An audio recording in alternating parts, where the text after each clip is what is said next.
Ako si Yan at siya naman si Yuan. Isa akong ama at ito ang kwento namin.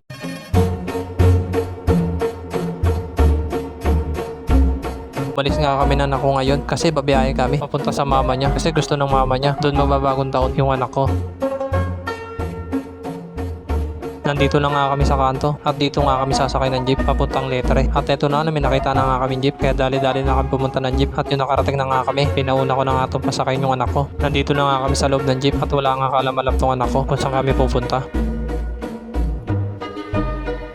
Pababa na nga kami ng jeep kasi nandito na kami sa Letre. Dalawang jeep pala yung sasakyan namin papunta naman monumento. At eto nga sakto nga meron ng jeep na naghihintay dito kaya dali-dali ko na pinapasok tong anak ko. Pinauna ko na nga siya baka kasi maglikot na naman. Nandito na nga kami sa pangalawang jeep papunta monumento naman to. At eto nga anak ko tamang silip na sa bintana ng jeep. Nandito na nga kami sa monumento at tuminto na nga tong jeep kaya bumaba na kami ng anak ko. Ang sunod naman sasakyan namin ay bus naman papuntang Pitex. Nandito na nga kami ng anak ko sa overpass at papunta na nga kami sa carousel. At eto na nga pababa na nga kami ng agdan papunta sa carousel. At yan nga kakabidyo ko naiwan ko na tong anak ko kaya hinintay ko muna siya. Yung nahintay ko na nga yung anak ko naglakad na nga kami. Nandito na nga kami sa bus kaya sumakay na kami ng bus. Sinauna ko na nga tong anak ko baka kasi kakabidyo ko maiwanan to. Nakahanap na nga kami ng pwesto at eto nga nandito na kami sa bus. Mga ilang oras pa bago kami makarating dun.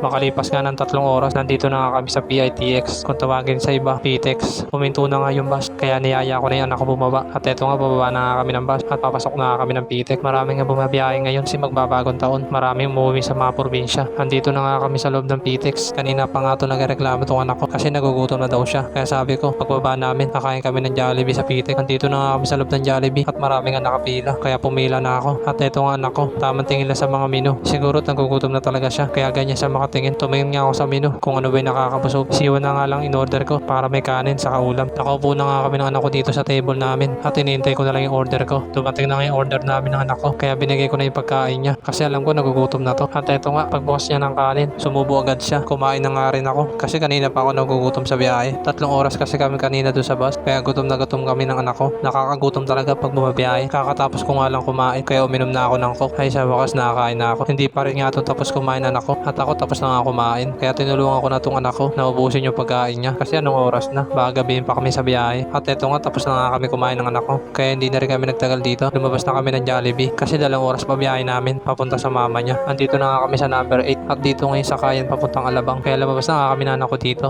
para sumakay ng bus. Hindi kami sa Alabang pupunta, sa Las Piñas. Eto na nga yung bus papuntang Alabang kaya pinauna ko na ngayon ako at sumakay na nga kami dito. Naghahanap nga kami ng maupuan at eto nga dito kami nakahanap ng upuan sa dulo ng bus at mamaya-maya nga nakatulog na nga tong anak ko. Napagod siguro sa biyahe. Ginising ko na nga tong anak ko kasi malapit na kami sa bababaan namin. Medyo inaantok pa nga to. Nandito na nga kami sa Casimero at niyaya ko na nga tong anak ko bumaba. Halos 5 oras nga kami na sa biyahe bago makarating dito. Ang layo talaga ng Las Piñas. Ang susunod namin sasakyan, tricycle naman. Nandito na nga kami na anak ko sa tricycle at hinihintay lang namin mapuno bago umalis. Napuno na nga yung tricycle kaya umalis na. Nandito na kami sa lugar na sinabi ng mama niya kaya bumaba na kami ng tricycle at eto nga naglalakad-lakad ako, hinahanap ko yung mama niya at sabi nga niya sa kanto na lang kami magkita kaya naghintay kami dito ng anak ko habang hinihintay namin yung mama niya at habang nakatambay nga kami nakita ko na nga yung mama niya kaya sinama na siya ng mama niya at nagpaalam na nga ako sa kanya. Pagkalis nga nila sumakay na rin ako ng tricycle pauwi kasi anong oras na panigurado gagabi na ako sa biyahe. Nahatid ko na nga yung anak ko sa mama niya. Abangan nyo nila yung pagsundo ko sa anak ko. Kung nagusto mo pa rin kwento namin mag-ama pakilike naman sa share. Hanggang dito na lang. Salamat.